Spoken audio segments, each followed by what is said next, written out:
ఏం పీక్ కట్టలు కట్టినామని నేషనల్కి పోయి చేస్తాం అధ్యక్ష. మనం ఎన్ని పనులు మిగిలినాయి అధ్యక్ష తెలంగాణలో చేయాల్సినవి?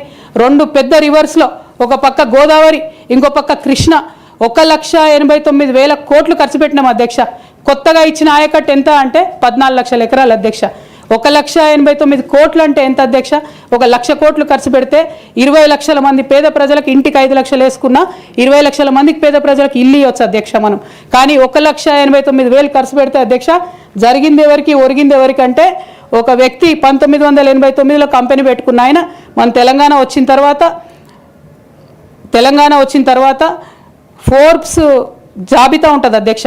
దాంట్లో 45వ స్థానం ఒక కాంట్రాక్టర్ దక్కించుకున్నాడు అధ్యక్ష. అంతకుమించి జరిగింది ఎవరికి ఏం లేదు అధ్యక్ష. ఇల్లు లేని పేద ప్రజలకు ఇల్లు రాలే అధ్యక్ష. కానీ ఆ కంపెనీకి మాత్రం 1,02,666 కోట్ల విలువైన ప్రాజెక్టులు ఒకటే కంపెనీకి పోయింది అధ్యక్ష. ఇది ప్రైవేట్ విషయం అని అనిపించవచ్చు అధ్యక్ష. కానీ తెలంగాణ రాష్ట్రం తెచ్చుకున్నదే ట్రాన్స్పరెన్సీ కోసం, తెలంగాణ రాష్ట్రం తెచ్చుకున్నదే అకౌంటబిలిటీ కోసం, తెలంగాణ రాష్ట్రం తెచ్చుకున్నదే ఇండిపెండెన్స్ కోసం. ఇవేవి లేనటువంటి తెలంగాణ రాష్ట్రాన్ని మనం ఊహించలేము అధ్యక్ష. చూసుకుంటూ ఊరుకోవడం కూడా సరికాదు అధ్యక్ష. అదేవిధంగా అధ్యక్ష ఇంకో పక్క తెలంగాణను పదే మోసం చేస్తున్నటువంటి భారతీయ జనతా పార్టీ అధ్యక్ష ఒక్క ప్రాజెక్ట్ కూడా నేషనల్ ప్రాజెక్ట్ హోదా ఇవ్వలేదు అధ్యక్ష. ఒక్కటంటే ఒక్కటి కూడా విభజన హామీలు అమలు చేయలేదు అధ్యక్ష. ఐఐటిఆర్ లాంటి సంస్థ మన దగ్గర వస్తే ఎంతోమంది యువకులకు ఉద్యోగాలు వచ్చాయి అధ్యక్ష. అవి పర్సనల్గా ఇవ్వకుండా ఆపారు అధ్యక్ష. అనేక కంపెనీలకు అయితే మీరు మహారాష్ట్ర బోండి, గుజరాత్ బోండి అని చెప్పి భారతీయ జనతా పార్టీ పెద్ద నాయకులు చెప్పి ఇక్కడ యువకులకు అన్యాయం చేశారు అధ్యక్ష. భారతీయ జనతా పార్టీ మీద ఎడతెగని పోరాటం నేను చేశాను అధ్యక్ష.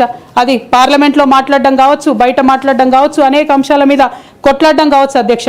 ఇంత చేస్తే కేసీఆర్ గారి మీద కక్షతో అధ్యక్ష ఆఖరికి నన్ను జైల్లో కూడా పెట్టడం జరిగింది అధ్యక్ష. అయినప్పటికీ ఏనాడు మా పార్టీ నాకు అండగా నిలబడలేదు అధ్యక్ష. 3 సంవత్సరాలు నేను ఒక్కదాన్నే ఈడీతోని, సిబిఐతోని అనేక అంశాల్లో కొట్లాడుకున్న తప్పితే ఎక్కడ కూడా పార్టీ అండగా నిలబడలేదు అధ్యక్ష. ఇది ఎందుకు చెప్తా ఉన్నా అంటే అధ్యక్ష, ఒక పార్టీ అంటే ఒక సంఘం అధ్యక్ష. ఒక సంఘం అంటే ఒకే భావజాలంతో కలిసి పనిచేసే వ్యక్తులు అధ్యక్ష. ఒకడు పడిపోతే వాడిని ఎత్తుకొని పోతారు అధ్యక్ష, భుజాల మీద తీసుకొని పోతారు అధ్యక్ష. లేదు నువ్వు మా భావజాలంతో కరెక్ట్గా లేవంటే తీసి ఆనాడే అవతల పడేయాలి అధ్యక్ష. అట్లా కాకుండా అదే పార్టీలో కొనసాగాలి, కానీ పార్టీ మీకు అండగా నిలబడదు అనేటటువంటిది కరెక్ట్ కాదు అధ్యక్ష. ఇది డెమోక్రటిక్ సిస్టంలో కాన్స్టిట్యూషన్ స్పిరిట్ని తీసుకొని పనిచేసేటటువంటి పొలిటికల్ పార్టీస్ బిహేవ్ చేయాల్సినటువంటి పద్ధతి కాదు అధ్యక్ష. ఇవన్నీ ఇట్లా జరుగుతూ వస్తున్నటువంటి క్రమంలో బీఆర్ఎస్ పార్టీ అధికారం కోల్పోయింది అధ్యక్ష.